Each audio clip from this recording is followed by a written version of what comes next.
বন্ধুরা, তো দেখতেই পাচ্ছ আজ সকাল সকাল উঠে গেছি আমি। সকাল সকাল না, এখন ঘড়িতে 10টা বাজতে যায়। আর কালকে একাদশী ছিল, তো কালকে আমরা ফল টল খেয়েছি। তো এখন সকালবেলা চলে এসেছি রান্নাঘরে।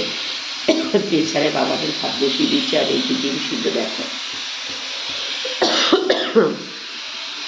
আর আটা মাখা আছে। কালকে বাবানরা যে পরোটা খেয়েছিল ওটা, আর প্রেসারে ভাত বসিয়ে দিয়েছি। বাবান পড়তে যাবে, যেহেতু সায়েন্স পড়া আছে, ওর 3টে ঢুকতে প্রায় 1:30টা বেজে যায়। তার মধ্যে মা আসতে এসে খেয়ে আর ঢুকাতে পারে না, তাই ওয়ার্ডটি বললো স্নান করে একবারে খেয়ে দিয়েই যাবো। তো সেই কারণে ভাত বসিয়ে দিয়েছি। তো সেই তারপর রেডি হচ্ছি। তো এখন ভাতটা হয়ে এসছে। তারপর তাই আর সকালবেলা উঠে চা খেয়ে নিয়েছি। আর আটা মাখা আছে, কালকে ফ্রিজে আটা মেখে রেখেছিলাম, এই যে রাতের বেলা এখন সেটা রুটি করবো। আর দেখি পেঁয়াজ করি আর একটু ভেজে দেবো, ওরা রুটি খাবে। আর কালকে দুটো ভাত খাওয়া হয়নি, আমি দেখি বাবানের জন্য অল্প দুটো ভাত খেয়ে নেবো। আর ডিম সিদ্ধ বাবান খেয়ে নেবো, দিয়ে থাকে আমি একটু খেয়ে নেবো, ব্যাস। আর রুটি হবে।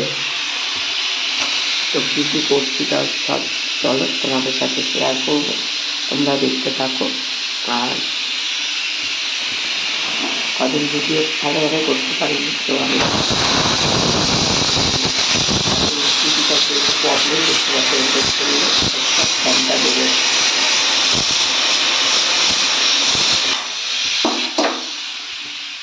আর বাবান এখনো শুয়ে আছে, চল দেখা।